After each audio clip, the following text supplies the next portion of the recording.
আজি দিছপুৰ প্ৰেছ ক্লাবত অনুষ্ঠিত হয় অখিল ভাৰতীয় বিদ্যাৰ্থী পৰিষদৰ এক সংবাদমেল। চিমলা চহৰত অখিল ভাৰতীয় বিদ্যাৰ্থী পৰিষদৰ ৰাষ্ট্ৰীয় কাৰ্যনিৰ্বাহকৰ শপত পৰিসমাপ্তি ঘটে। বৈঠকত স্থান পালে অসমৰ বান সমস্যা, উত্তৰ পূৰ্বাঞ্চলৰ সীমা সমস্যাকে ধৰি আন বহুতো গুৰুত্বপূৰ্ণ বিষয়। অখিল ভাৰতীয় বিদ্যাৰ্থী পৰিষদৰ ৰাষ্ট্ৰীয় কাৰ্যনিৰ্বাহক বৈঠকখন ২৭ মে'ৰ পৰা ২৯ মে' ২০২২লৈকে হিমাচল প্ৰদেশৰ চিমলাত অনুষ্ঠিত হয়। উক্ত বৈঠকত সৰ্বভাৰতীয় পৰ্যায়ৰ পৰা মুঠ ৪৩৯ জন আৰু উত্তৰ পূৰ্বাঞ্চলৰ পৰা ৩৬ জন কাৰ্যকৰ্তাই অংশগ্ৰহণ কৰিছিল। ফুকনৰ যি ৪০০ বৰ্ষপূৰ্তি আছে, এই সময়ছোৱাত আমি সমগ্ৰ অসমতে এক কাৰ্যক্ৰম মানে জিলা ৱাইজত কেম্পাছ ৱাইজত কাৰ্যক্ৰম কৰাৰ কাৰণে এই অহা ২৪ নৱেম্বৰলৈকে জুন জুলাই মাহৰ পৰা আৰম্ভ কৰি পেলাই ৰথযাত্ৰাৰ পৰা আৰম্ভ কৰি কুইজ কম্পিটিশ্যনৰ পৰা আৰম্ভ কৰি লাচিত দিৱসৰ এই ৪০০ বৰ্ষপূৰ্তি সময়ছোৱাত আমি সমগ্ৰ অসমত যাতে প্ৰত্যেকজন বিদ্যাৰ্থী বা প্ৰত্যেকজন যুৱ প্ৰজন্মই যাতে লাচিত বৰফুকনৰ বিষয়ে জানিব পাৰে তাৰ প্ৰয়াস কৰি পেলাই এই বছৰজোৰা কাৰ্যক্ৰম আমি কৰাৰ কাৰণে ইতিমধ্যে যোজনা কৰিছোঁ। আৰু অহা মাহৰ পৰা আৰম্ভ কৰি নৱেম্বৰৰ ২৪ তাৰিখলৈকে আমি লাচিত দিৱসৰ লগত সংগতি ৰাখি বিভিন্ন ধৰণৰ কাৰ্যক্ৰম কৰি যাম।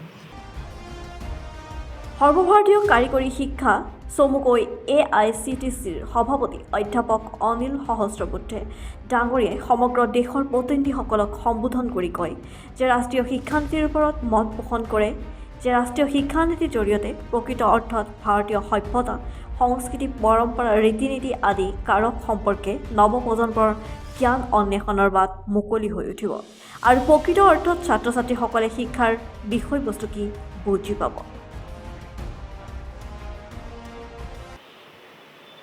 বিদ্যাৰ্থী পৰিষদৰ ষ্টুডেণ্ট ফৰ ডেভেলপমেণ্ট এনেকুৱা ধৰণৰ আয়াম আছে। তো ৰাষ্ট্ৰীয় কাৰ্যনিৰ্বাহক বৈঠকত চিমলা যি বৈঠক অনুষ্ঠিত হৈ গ'ল, তো সেই ৰাষ্ট্ৰীয় বৈঠকত আমাৰ SFD আয়ামৰ যোগেদি গোটেই ভাৰতবৰ্ষত ১ কৰ'ৰ বৃক্ষৰোপণ কৰাৰ এক পৰিকল্পনা লোৱা হৈছে হাতত। আৰু তাৰ কাৰণে অহা ৫ জুন তাৰিখৰ পৰা ইয়াৰ ৰেজিষ্ট্ৰেশ্যন চলিব।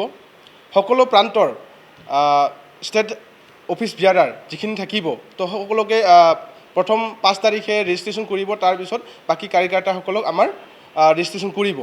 তো ৰেজিষ্ট্ৰেশ্যন কৰাৰ পিছত আমি গোটেই জুলাই মাহত আমি সৰ্বভাৰতীয় পৰ্যায়ত ১ কৰ'ৰ বৃক্ষৰোপণ এনেকুৱা ধৰণৰ পদক্ষেপ হাতত লোৱা হৈছে। আৰু তাক আমি সেই অভিযানটোৰ নাম দিয়া হৈছে বিশ্বমিত্ৰ। প্ৰতিটো ক্ষেত্ৰতে আত্মনিৰ্ভৰশীল হ'বলৈ দ্ৰুতগতিত প্ৰচেষ্টা কৰিব লাগিব। অখিল ভাৰতীয় বিদ্যাৰ্থী পৰিষদে উন্নত ভাৰতৰ দৰে অভিযানৰ জৰিয়তে দেশৰ যুৱ সমাজক আত্মনিৰ্ভৰশীলতাৰ পথত নেতৃত্ব দিয়াৰ বাবে সদায় প্ৰচেষ্টা কৰি আহিছে বুলিও মন্তব্য প্ৰকাশ কৰিছে।